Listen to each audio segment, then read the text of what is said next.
पृथिवीयातो ज्ञात्वा सर्वोत्तमामिति पुष्करं च प्रयागं च काशी गोदावरी तथा। इतना ही नहीं, हरि क्षेत्रम कुरुक्षेत्रम श्रीरंगम सेतुबंधनम, समस्त जगह भ्रमण किया। कहीं मुझे संत का दर्शन हो जाए, कहीं मुझे भक्ति मिल जाए, कहीं सत्संग हो जाए। पर भगवान, जब मैं इन स्थानों पर गया, काशी गया, प्रयाग गया, हरि क्षेत्र गया, कुरुक्षेत्र गया, गोदावरी गया, पर वहां सारे लोग मुझे पाखंडी ही मिले, भक्ति कहीं मिली नहीं रही। भगवान, सत्य नास्ति तपः शौचम दयादानम न विद्यते। जहां मैं सत्य ढूंढ रहा था ये नहीं। लोग कहते हैं 1 रुपया दान था, कहा सबसे बड़ा दानी मैं ही हूं। कभी आवश्यकता पड़ी 20 दिन बाद एकाध सत्य बोल दिए तो हरिश्चंद्र के बाद मेरा ही नंबर है। नारद जी कहते हैं, न तो मुझे सत्य का दर्शन हो रहा है, न तप का दर्शन हो रहा है, न विचारों का दर्शन हो रहा है, न दान का दर्शन हो रहा है। इतना ही नहीं, सारे लोग मंदाह हो गए हैं, बुद्धि से कुटिल हो गए हैं। पाखंड तो कूट कूट कर रहा है, पाखंड कूट कूट कर लोगों में भरा है। भगवान, मैंने एक विचित्र बात देखी। क्या? तरुणी प्रभुता गे है, हर घरों में स्त्रियों का साम्राज्य चल दिया है। स्त्री ने कहा आज सब्जी नहीं बनेगी, ये चित नहीं आएगा तो नारी विवश नर सकल गोसाई, नाचहि नर मरकट की नाई। यह जीवात्मा, यह मानव बंदर बन गया है स्त्री के लिए, वो बंदर बन गया है। घरों में स्त्रियों का स्वामित्व हो गया है। और इतना ही नहीं महाराज, सलाहकार पहले मंत्री हुआ करते थे, बड़े बूढ़े हुआ करते थे, अपने समाज के लोग हुआ करते थे। पर भागवत जी में व्यास जी ने लिखा, श्यालो बुद्धिदायक। श्याला ही नहीं, अगर छोटी बहन को आवश्यकता पड़ा कौन लगेगा? हेलो, हाँ, आज सासू माँ का दरवाजा खुला है, लाकर खुला है, इधर से बात आएगी जो है निकाल तो देखा जाएगा। श्यालो बुद्धिदायक। व्यास जी ने लिखा कि ऐसी स्थिति हो गई है समाज की,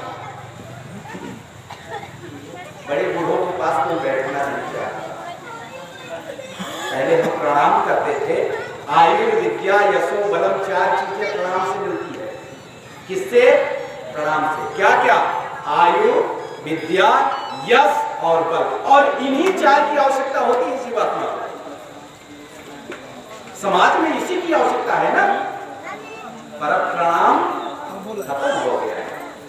अब लोग चरण नहीं छूते, अब घुटना छूते हैं। और घुटना तो छोड़िए, अब यूं हो गया, इसके बाद का समय ये हो गया। अब इसके बाद क्या होगा आप जानिए। शास्त्रकार कहते हैं, एक बार प्रणाम करने से हमें 4 चीजें मिल जाती हैं, आयु, विद्या, यश और बल। और जिनके पास ये चारों चीजें हो गई, उसकी कीर्ति, उसकी पताका पूरे ब्रह्मांड में उज्जवल हो जाएगी। तरुणी प्रभुता गे है, श्यालो बुद्धिदायक, कन्या विक्रयो लोभा, दम्भे पतिनाम च कल्कनम। भगवान, आश्रमों की स्थिति बड़ी दयनीय है। ये सारी चीजें मुझे देखकर बड़ा आश्चर्य हुआ कि मैं इसी पृथ्वी लोक पर हूं कि दूसरे लोक पर हूं। मैंने आश्चर्य देखा। क्या देखा? कि एक स्त्री रुदन करते हुए बैठी है, उसके बगल में जो वृद्ध पुरुष लेते हुए, कुछ स्त्रियां उसे पंखा कर रही हैं। मैंने दूर से देखा, इच्छा हुई कि मैं उसके पास जाऊं, पर मैं तो ठहरा सन्यासी और सन्यासियों को स्त्री छूना वर्जित है। स्त्रियों के पास नहीं जाना चाहिए, यहाँ तक कि मिट्टी की स्त्री हो उसके पास भी सन्यासी को नहीं जाना चाहिए। फिर भी मेरी इच्छा हुई कि मैं इससे पूछूं कि क्यों तुम दुखी हो। ये साधु कह रहे हैं, महात्मा कह रहे हैं। नारद जी को उस युवती ने देखा, युवती ने कहा साधु 2 मिनट रुको। भो साधु क्षण तिष्ठ, 2 मिनट रुको, क्या बात है? मेरे दुख का निवारण करो, मैं दुखी हूं। नारद जी ने पूछा देवी आप कौन हैं? देवी ने उत्तर दिया मैं भक्ति महारानी। ये दोनों पुरुष, कहा ये ज्ञान और वैराग्य है। आप युवावस्था, ज्ञान वैराग्य, वृद्धावस्था, कारण क्या है? भक्ति महारानी ने अपना परिचय दिया। मैं द्रविड़ देश में उत्पन्न हुई, कर्नाटक में बढ़ी बली, थोड़ा थोड़ा महाराष्ट्र में आते आते वृद्धता आ गई, पर जैसे मैं वृंदावन आई पुनः मैं योगी हो गई। पर भगवान मेरे पुत्र ज्ञान और वैराग्य वृद्धावस्था को चले गए। आप साधु हैं, महात्मा हैं, मैं आपसे पूछना चाहती हूं कि इनके उद्धार का कुछ कारण बताइए। नारद जी ने 2 मिनट में सारी बातें समझ लिया। नारद जी ने कहा देवी यत् फलम नास्ति तपसा न योगेन समाधिना तत्फलम लभते सम्यक कलौ केशव कीर्तना।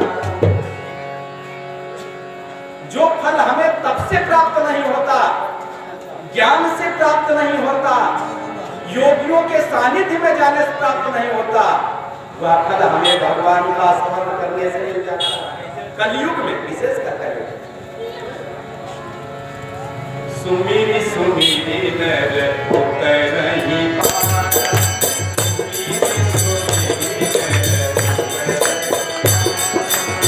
कलयुग केवल नाम आधारा, कलयुग केवल नाम आधारा, सुमिरि सुमिरि नर उतर नहीं पाता, सुमिरि सुमिरि नर उतर नहीं पाता, सुमिरि सुमिरि नर उतर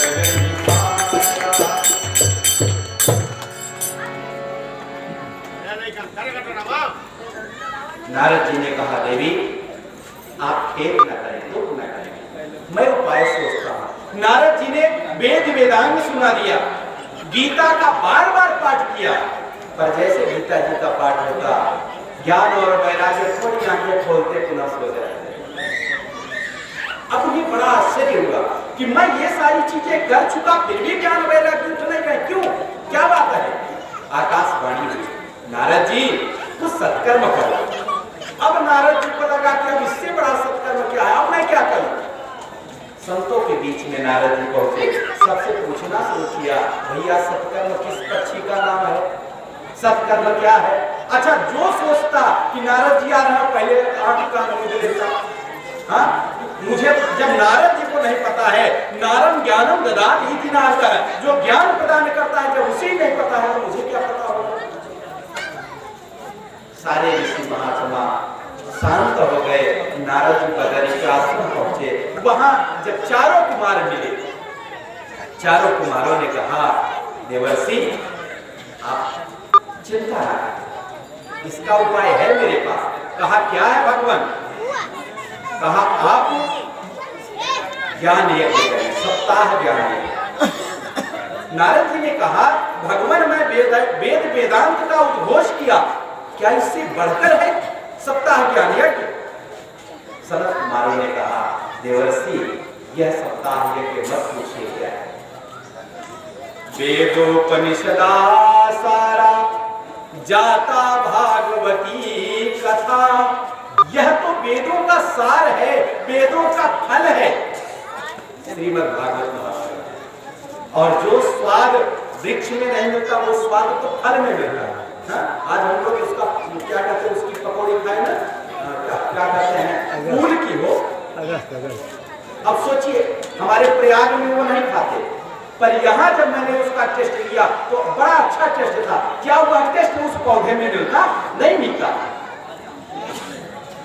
व्यास जी ने कहा ये तो भागवत जी फल है, एक बार ग्रहण करो तो, स्वाद चखो तो। और यह भागवत जी तभी जीवन को प्राप्त होती है। कब? कहा भाग्योदय न बहुजन्म समर्जिते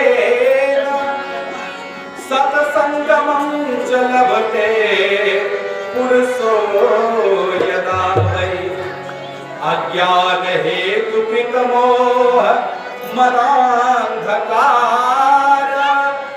ना संविधाय हि करो दयते विवेक। यदि विवेक की प्राप्ति करना है तो आपको सत्संग करना पड़ेगा, साधुओं का संग करना पड़ेगा। और साधुओं का संग तभी होगा जब भगवान की असीम अनुकंपा होगी, और भगवान की जब असीम अनुकंपा होगी तभी आपके पुण्य उदय होंगे। और जब पुण्य उदय होगा तब कहीं भागवत जी का आस्मरण आपको होगा, भागवत जी का सत्संग मिलेगा, भागवत जी का साथ मिलेगा। चारों समारोह ने कहा नारद जी एक उपाय करें। कहा क्या? कहा आप भक्ति महारानी को वृंदावन से कहिए हरिद्वार आने, और हम लोग चारों भाई इस उच्च शिखर से उतरकर हरिद्वार चलते हैं। हरिद्वार में आनंद नामक एक वन है, उस वन में बालू शीतल है, वृक्षों की शीतल छाया है, वहीं पर बैठकर कथा किया जाएगा। और जैसे यह सूचना मिली तो सारे ऋषि महात्मा दौड़कर चलना शुरू कर दिए। कहते हैं कि भृगुर वशिष्ठ श्रवणस्य गौतमो मेधातिथि देवल देवरातो रामस्तथा गांधीस्तश्च साकलो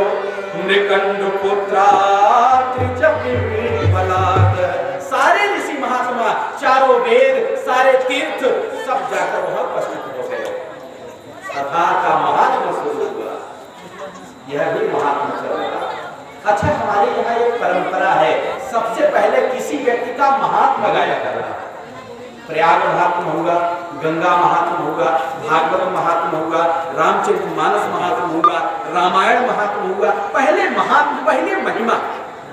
आप बड़े अच्छे हैं, आपने बड़ा अच्छा सुयोग अवसर उपस्थित किया, सबको कथा मिल रही है, सारे लोग लाभान्वित हो रहे हैं, ये महिमा है। और जैसे महिमा गाई गई, जय शब्द हुआ, नमः शब्द हुआ, सारे लोग प्रफुल्लित हो गए, सारे लोग खिलखिलाकर हंसना शुरू कर दिए।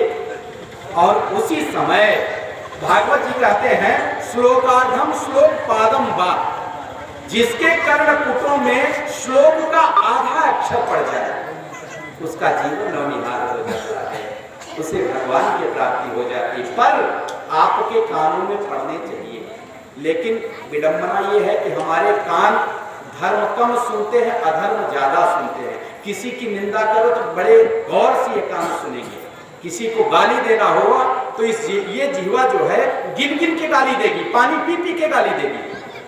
और राम का नाम लेना हो तो सोचना पड़ेगा, राम का नाम ले लो। हाथ भगवान की पूजा के लिए मिले हैं, पर अगर आवश्यकता पड़ी तो दूसरे का जेब पहले काटेंगे, भगवान की पूजा बाद में करेंगे। चरण मिले हैं, तीर्थों का सेवन करो, पर ये चरण तीर्थ थोड़ी जाते हैं, ये तो चरण आचरण में ही नहीं जा रहे। चरण की पवित्रता तभी है, ये चरण तभी पूजमान है जब आपका आचरण अच्छा होगा। जब तक आचरण अच्छा नहीं होगा, चरण वंदनीय नहीं होंगे। भागवतकार कहते हैं उनका जीवन व्यर्थ है। किनका? जिन्होंने इस भारत भूमि में जन्म लेकर भी भागवत की कथा नहीं सुनी। वो तो अपनी मां को प्रसव काल में वेदना देने वाले हैं। उनका जीवन तो कुत्ते से भी बेहतर है, गधे से भी बेहतर है। गधा तो द्वार ढोते ढोते मर जाता है। वही स्थिति जीवात्मा की है जिसने भागवत की कथा नहीं सुनी। देवता लोग उसे धिक्कारते हैं कि तुम्हें मानव का तन मिला, बड़े भाग मानुष तन पावा, सुर दुर्लभ सब ग्रंथ ही गावा। दूसरी चौपाई बाबा ने लिखा कि क्षितिजल पावक गगन समीरा, क्षितिजल पावक गगन समीरा, पंच रचित या अधम, एक तरफ अधम और एक तरफ बड़े भाग्य। भाग्य तभी बड़ा होगा जब आप भगवान के चरणों में जाएंगे, अब भाग्य तभी छोटा हो जाएगा, अधमता तभी आ जाएगी जब आप भगवान से दूर हो जाएंगे। मानव तन मिला है पैसा कमाने के लिए नहीं, मानव तन मिला है आपको परमात्मा को प्राप्त करने के लिए। 84 लाख योनियों में सबसे मोस्ट अगर कोई तन है तो मानव तन। शंकराचार्य जी कहते हैं कि सबसे पहले मानव तन मिलना बड़ा दुर्लभ है। जीवन में आपको सब कुछ मिल जाएगा, मानव तन मिलने वाला नहीं है। जब बड़ी करुणा होगी उस करुणा की कृपा लेगी, तब जाकर आपको मानव का तन देगा, और मानव में सबसे पहले आपको शूद्र बनाएगा। किसका तन? मानव में सबसे पहले यदि किसी का तन मिलेगा तो शूद्र, शूद्र में भी स्त्री, उसके बाद फिर शूद्र में पुरुष, उसके बाद वैश्य में स्त्री, फिर वैश्य में पुरुष, फिर क्षत्रिय की स्त्री, क्षत्रिय में पुरुष, उसके बाद कहीं ब्राह्मण की स्त्री, उसके बाद ब्राह्मणत्व कहीं मिलेगा, उसके बाद ब्राह्मणत्व कहीं मिलेगा। शंकराचार्य जी कहते हैं कि सबसे पहले मानव का तन बड़ा मिलना बड़ा मुश्किल है, और मानव का तन प्राप्त करने के बाद यदि ब्राह्मणत्व मिल जाए और दिव्य, और ब्राह्मणत्व मिलने के बाद जिसने धर्म को नहीं जाना, वेद को नहीं जाना, समाज को नहीं जाना, उसका जीवन व्यर्थ है। सोचिए विप्र जो वेद विहीना, वो ब्राह्मण सोचनीय है जिसे वेद नहीं आता। बड़े मुश्किल से आपको मानव का तन मिलेगा, और मानव का तन पाकर भी आप इस तन को कुत्ते की तरह, सुअर की तरह, गधे की तरह भार ढोते ढोते व्यतीत करते हैं। यूं समझिए कि हम ऐसे दरवाजे पर खड़े हैं कि सिर्फ चाबी लगाओ, गेट खोलो और प्रवेश हो जाओ। और यदि ऐसा आपने नहीं किया तो आपको पुनः जड़ता की योनि में जाना पड़ेगा। जड़ता में सबसे जड़ कौन है? पहाड़ और जंगल। ये भी हमारी आपकी तरह है। कर्म अच्छे किए होते तो जंगल बनते, पहाड़ बनते, जड़ बनते, वृक्ष बनते। ये जो वृक्ष है ये भी, इसमें भी आत्मा है, अपने कर्मों का फल ये भोग रहा है। न जाने कितनी बरसात सहता है, न जाने कितने डंडे सहता है। कर्म अच्छे होंगे तो आप मानव बनेंगे, कर्म अच्छे होंगे तो आप परमात्मा को प्राप्त होंगे। तो कर्म की श्रेणी में न जाएं। हमारे यहाँ 3 मार्ग है, भक्ति मार्ग, ज्ञान मार्ग और कर्म मार्ग। कर्म मार्ग कठिन है, ज्ञान मार्ग और भी कठिन है। ज्ञान मार्ग तो भैया तलवार की धार है, अगर थोड़ी सी चूक हुई तो आप कटकर गिर जाएंगे। तो क्या किया जाए? सबसे सुलभ है भक्ति का मार्ग। जेहि विधि राखे राम तेहि विधि रहियो। जो मिल जाए उसी में संतुष्ट हो जाओ, जो मिल जाए उसी में परमात्मा का गुणगान, परमात्मा की कृपा समझकर उसे प्राप्त करना। यही भक्ति का मार्ग है। सबसे सरल मार्ग यदि कोई है तो भक्ति का। व्यास जी कहते हैं कि उसका जीवन व्यर्थ है जिसने मानव का जन्म पाकर, मानव के इस तन को पाकर भी परमात्मा का ध्यान नहीं किया, परमात्मा का चिंतन नहीं किया, वह व्यर्थ है उसका जीवन। जैसे ही चारों कुमार भागवत की महात्मा का वर्णन कर रहे थे, उसी समय भक्ति महारानी अपने दोनों पुत्रों के साथ नर्तन करते हुए वहां पर उपस्थित हुई। क्या गा रही है? श्री कृष्ण गोविंद हरे मुरारे, हे नाथ नारायण वासुदेव। श्री कृष्ण गोविंद हरे मुरारे, हे नाथ नारायण वासुदेव। जिस मातु स्वामी सखा हमारे, पितु मातु स्वामी सखा हमारे, हे नाथ नारायण वासुदेव।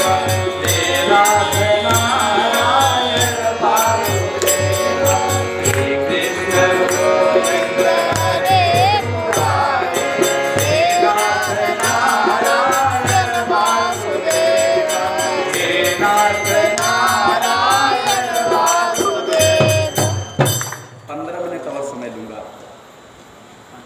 इसके बाद भक्ति महारानी ने कहा, मैं कहाँ वास करूं? चारों कुमारों ने कहा, जिनका हृदय भगवान के प्रेम से ओतप्रोत हो गया है, उन्हीं के हृदय में वास करें। और भक्ति महारानी जैसे जनमानस के हृदय में प्रवेश की, उसी क्षण परमात्मा का अवतार हो गया। सारे लोग परमात्मा को देखते रह गए। नीलांबुज श्यामल कोमलांगम सीता समारोह पाणव महासायक चापन महाविराम रघुवंश। भगवान को देखकर सारे लोग मंत्रमुग्ध हो गए। नारद जी तब तक खड़े हो गए। भगवान, मेरा एक प्रश्न है, क्या ये बताओ, जो पुण्य आत्मा है मान लो उसको, तो उसका तो मोक्ष हो जाएगा। जो पापात्मा है, जिन्होंने कभी भगवान की भक्ति जाना ही नहीं, जिन्हें भगवान से कोई मतलब ही नहीं, भगवान किसी चीज, किसी पक्षी का नाम है कि जीव जंतु का नाम है, किसका नाम है, मतलब ही नहीं है, उनके लिए क्या किया जाए? भागवतकार ने लिखा, ये मानवा, कौन? ये मानव। वेद में दो प्रकार के मानव है, एक श्वेत वर्ण, एक कृष्ण वर्ण। दो प्रकार, ऋग्वेद में दो प्रकार के मानव का वर्णन है, एक कृष्ण वर्ण, एक श्वेत वर्ण। कहते क्या है? ये मानवा पाप कृतस्तु सर्वदा। इतना ही नहीं महाराज, अरे सदा दुराचार रता विमार्गगा। इतने पर भी काम चल जाता तो ठीक है। व्यास जी ने जो पंक्ति यहां लिखी कि क्रोधाग्निदग्धा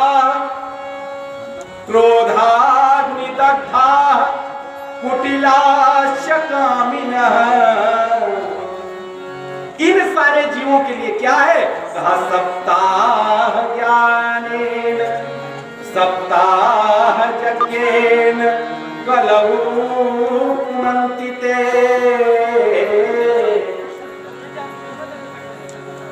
जो हर वक्त पाप में रत हैं, जो दुराचार करते हैं, जो कामी हैं, जो क्रोधी हैं, ऐसे व्यक्ति भी यदि सप्ताह ज्ञान यज्ञ का श्रवण कर ले तो उनका भी उद्धार हो जाएगा। दूसरे अर्थ में कि सत्य नहीं ना, सबसे बड़ी बात, जिसका सत्य लुप्त हो गया हो, वो मानस में 14 प्रकार के मृतक प्राणियों की वर्णन किया गया है। उसमें एक प्रकार की ये भी है जिनका सत्य चला गया हो, जिन्हें सत्य पता ही नहीं सत्य किस पक्षी का नाम है। बाबा कहते हैं कि सत्य नहीं ना प्रीतमा त्रिदोषिका, जो सदैव माता पिता को प्रताड़ित करते रहते हैं, माँ बाप को गाली देते रहते हैं, उनके लिए वृद्धाश्रम खुला है उसमें छोड़ाते हैं, भोजन नहीं देते। जिस माँ बाप ने पाल पोस कर 4-4, 10-10 बच्चों को बड़ा किया, वही बच्चे 2 माँ बाप को नहीं पाल पाते। कितनी बड़ी विडंबना है समाज की। प्रीतमा त्रिदोषिका त्रिडाकुलाश्रम धर्म वर्जिता, जिसे धर्म पता ही नहीं कि मैं किस धर्म का हूं, मेरा धर्म क्या है, मैं कहां जा रहा हूं। ये दंभिका मत्सरिणोपि हिंसका, जो जीवों की हिंसा करते हैं, ऐसे लोग भी यदि सप्ताह यज्ञ की शरण में आ जाए तो उनका उद्धार हो जाएगा। नारद जी ने कहा मुझे प्रपंच नहीं चाहिए, मुझे एक बार बताइए किसी का उद्धार हुआ है? कहा 2 मिनट में कहा एक तुंगभद्रा तट नदी के तट के किनारे एक ब्राह्मण रहते थे जिनका नाम है आत्मदेव। बड़े गौर से समझिएगा, हम लोग भी इस नदी में ही हैं। ये हमारा जो शरीर है, कीड़ा और पिंगला जो नाड़ी है, इस नाड़ी, ये नाड़ी नहीं, ये नदी है, और इसमें आत्मदेव, आत्मा रूपी आत्मदेव निवास कर रहा है, और धुंधुली नामक बुद्धि इसकी पत्नी है। बुद्धि इसकी पत्नी। बड़े बहुत समझिएगा, जब आत्मा और बुद्धि में द्वंद चलता है तो मन रूपी मामा इस शरीर को कहां ले जाता है, इस 10 इंद्रियों को कहां ले जाता है, आप भी नहीं बता सकते। इसलिए जब पति पत्नी में खटपट नहीं होगा, प्रेम होगा, तो हम सन्मार्ग की ओर जाएंगे, और जब द्वेष होगा तो हम कुमार्ग की ओर जाएंगे। आत्मा ने कहा चोरी मत करो, बुद्धि ने कहा पैसा नहीं है जेब में, यहां से प्रयागराज जाना है, कैसे जाएंगे, दूसरे का पैसा चुरा। इंद्रियों ने काम करना शुरू किया, हाथ तत्काल जेब में गया, पैसा निकालकर अपने जेब में डाल दिया। अगर देख लिया उसने तो 20 लठ मारेगा, पीठ सहेगी, आंख रोएगी। हाँ, काम किसी ने किया, मार किसी ने खाया, रोया किसी ने। ये इंद्रियों 10 इंद्रियां है ना, 5 ज्ञान इंद्रियां, 5 कर्म इंद्रियां। तो जब आत्मा और बुद्धि में द्वंद चलेगा तो इसी प्रकार की कथा होगी। आत्मदेव की पत्नी का नाम धुंधुली। क्या नाम है? धुंधुली। धुंधुम करोत इति धुंधली, जो हर वक्त पांव पटक कर चलती रहे। घर में बहुत सारी स्त्रियां हैं जो हर वक्त ऐसा नहीं होगा, ऐसा नहीं होगा, पांव पटकती रहे, हम धुंधुली समझो। आत्मदेव को सब कुछ है, विद्वान है, ज्ञानवान है, धन संपत्ति सब कुछ है, पर ब्राह्मण को एक पुत्र नहीं है। चतुर्थ पने आ गया, लोगों ने कहा भैया जिनके पास पुत्र नहीं होता उनका मुंह देखने से पाप लगता है, तो एक पुत्र हो जाए तो कम से कम पितरों को नाग नामक नरक से तो बचाएगा। आत्मदेव जंगल गए, चलो तपस्या करो, तब तक जल और पिया थक चुके थे। एक वृक्ष के नीचे बैठ गए तो एक सन्यासी दिखा। सन्यासी से कहा उन्होंने भगवान मुझे पुत्र चाहिए। अरे सन्यासी तो बिगड़ गया। सन्यासी ने कहा क्या करोगे पुत्र लेकर? दशरथ के 4 पुत्र थे, पर मरते समय कोई पुत्र आया सामने हो, ऐसे मर गए। 60,000 सगर के पुत्र थे, पर लास्ट में वही दशा हुई। क्या करोगे? सन्यास ले लो। भगवान मैं सन्यास नहीं लूंगा, मुझे पुत्र चाहिए। और हर व्यक्ति चाहता है कि हमारे लड़का हो जाए। लड़के के लिए क्या क्या नहीं लोग करते, ये मंदिर वो मंदिर, वो मंदिर वो, सभी जगह। सन्यासी ने कहा बाबा मैं आपके मस्तक को देखकर यह समझ रहा हूं कि आपको 7 जन्म तक कोई संतान होने वाली नहीं है। और जैसे कहा सन्यासी ने 7 जन्म तक कोई संतान नहीं होगी, ब्राह्मण देव चरणों में पड़ गए, यदि आप संतान नहीं देंगे तो मैं मर जाऊंगा, और मरने का प्रायश्चित ब्रह्म हत्या का पाप आपको लगेगा। अब फंस गए सन्यासी। अब क्या किया जाए? उन्होंने अपने तप से एक फल दिया, बेटा इसे ले जाकर अपनी पत्नी को दे देना, पत्नी को खिला देना, देना मत खिला देना। अच्छा, आत्मदेव वहां से आए, अपनी पत्नी को फल दिया और देकर चले गए। और जैसे फल पाई पत्नी धुंधुली ने, जैसे विवेक रूपी फल धुंधुली को, बुद्धि रूपी धुंधुली को मिला, तो उसने तुरंत चिंतन करना शुरू कर दिया, मैं फल खाऊंगी, मेरा पेट बड़ा हो जाएगा, सुंदरता गुम हो जाएगी, हाँ चलने फिरने में दिक्कत होगी। इतना ही नहीं, लोग कहते हैं प्रसव काल में तो किसी किसी की मौत भी हो जाती है, मैं मरना नहीं चाहती। हाँ, मान लो इत्तेफाक से गांव में चोरी डकैती कुछ हो गई तो मैं भाग भी नहीं पाऊंगी, ये लोग मुझे मार डालेंगे, मेरी सुंदरता गुम हो जाएगी। यही सब सोच रही थी, तब तक उसकी बहन आ गई। बहन से उसने सारी कथा सुनाई। बहन ने कहा सुनो, मेरे गर्भ में 2 महीने का बच्चा है, जब ये पैदा होगा तो मैं तुम्हें दे दूंगी, तब तक तुम नाटक करो गर्भवती होने का। मान लो तुम्हारे पति इसमें जहर वहर लगवा के लाए हो, खा लो मर जाओ, दूसरा विवाह कर ले पुत्र के लिए, तो ये फल खाओ मत। तुम्हारे यहाँ गाय भी बगैर बच्चे की है। अच्छा, ये एक बात विशेष ध्यान रखना, जब पितरों की कृपा नहीं होती तो 3 चीजें अवश्य होती हैं। क्या क्या? आपके घर में गाय बच्चा नहीं देती, बड़े गौर से समझना, गाय बच्चा नहीं देती। दूसरी बात, आप जो वृक्ष लगाएंगे वो फलयुक्त नहीं होगा, जो भी वृक्ष लगाएंगे वो नष्ट हो जाएगा। तीसरी बात, जो भी फल आप अपने घर में लाएंगे वो सड़ जाएगा। ऐसा यदि जिस घर में हो रहा है तो समझ लो हम पर पितरों की कृपा नहीं हो रही।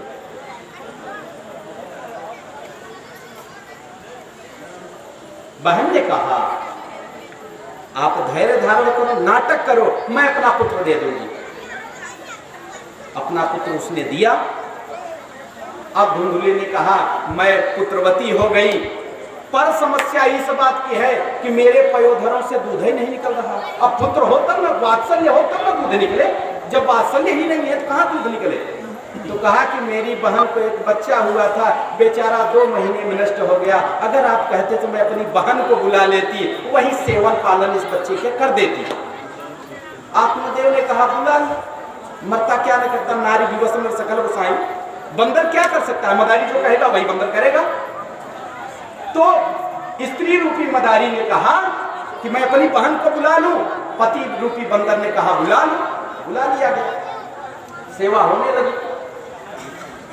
3 महीने बाद जिस गाय को फल खिलाया गया उस गाय ने पुत्र को जन्म दिया।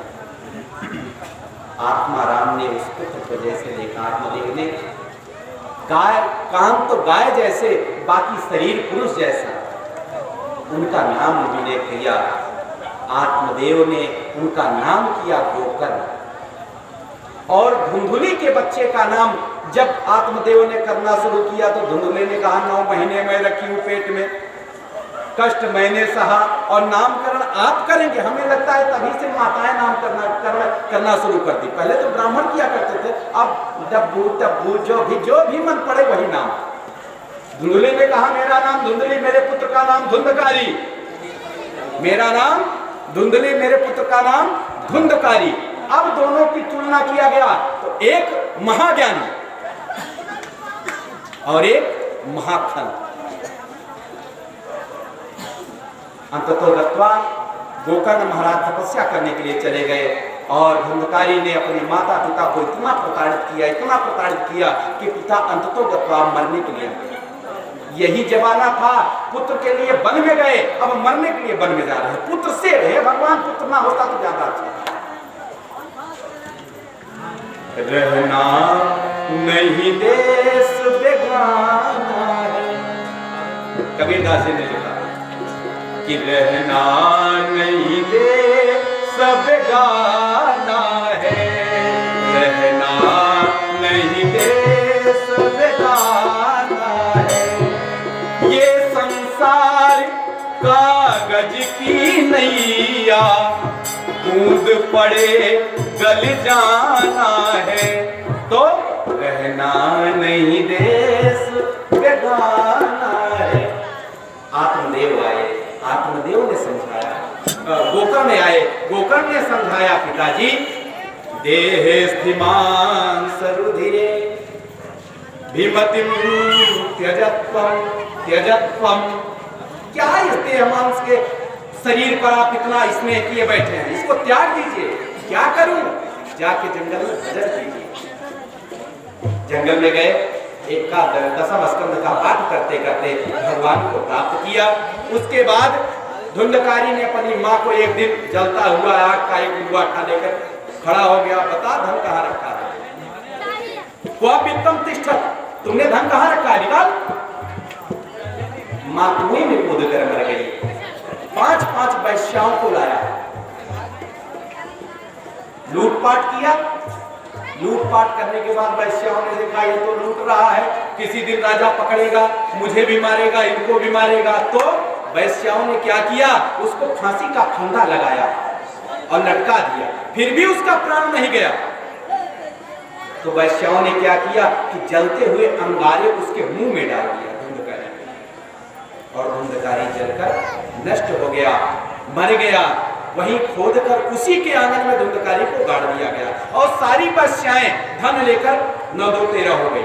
अब उसके बाद एक दिन गोकर्ण अपने घर आए और जैसे घर पहुंचे, गोकर्ण को पता चला कि मेरा भाई धुंधकारी मर गया। उन्होंने गया में श्राद्ध किया। श्राद्ध करने के बाद घर आए और घर में जैसे आंगन में अपनी चारपाई डालकर रात में शयन करने के लिए बैठे, सो ही रहे थे, तभी ये धुंधकारी कभी बवंडर बन के, कभी घोड़ा बन के, कभी बैल बन के, तरह तरह के रूप दिखाता, कभी इंद्र बन के। गोकर्ण ने हाथ में जल लिया और छिड़क दिया, तुम कौन हो? तो इस प्रेत ने रोना शुरू कर दिया, भाई मैं तुम्हारा भाई धुंधकारी। अरे धुंधकारी, तुम्हारे नाम से तो मैंने गया में श्राद्ध किया। भैया आपने मेरे नाम से श्राद्ध तो किया, मैं इतना पापी हूं, इतना दुष्ट था कि एक नहीं सैकड़ों आप श्राद्ध कर देते, फिर भी मेरा उद्धार होने वाला गया में नहीं है। क्या बात कर रहे हो? गया में तो न जाने कितने पापियों का उद्धार हो जाता है। धुंधकारी ने कहा, आत्मदेव भैया, मेरे जैसे पापी का गया में उद्धार नहीं होने वाला है। ध्यान रखिएगा, पाप की भी एक सीमा होती है। सीमा से जब पाप बढ़ जाएगा तो गया में भी एंट्री नहीं मिलेगी। तो विद्वानों को बुलाया गोकर्ण ने, विद्वानों से पूछा क्या किया जाए।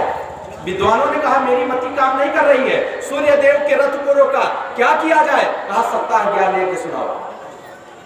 उनके निमित्त नवमी तिथि में, श्रावण मास के नवमी तिथि से भागवत कथा प्रारंभ हुई। कथा प्रारंभ हुई।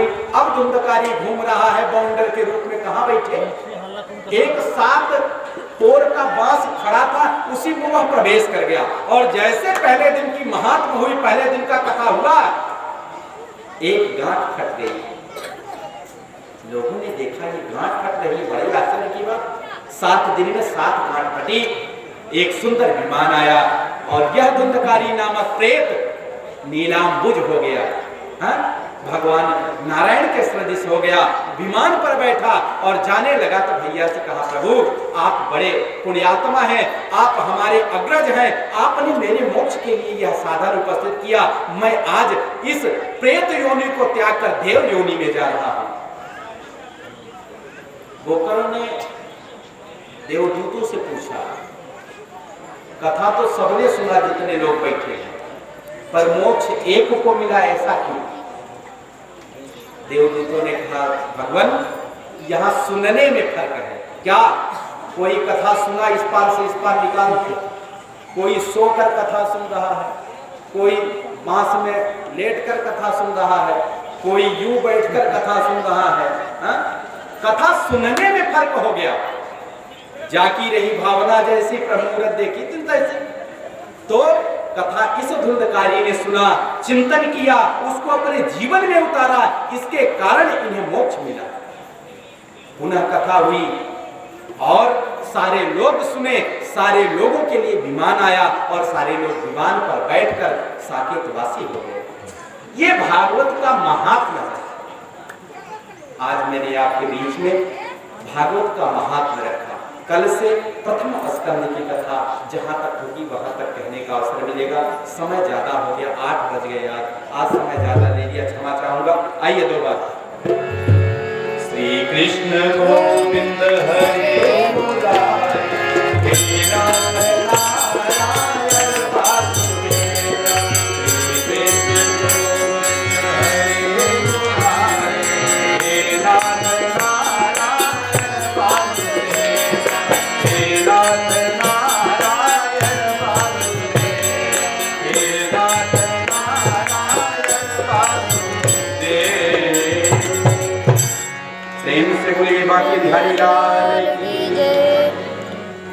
सबसे अनुरोध आपके बीच में भागवत जी की कथा हो रही है।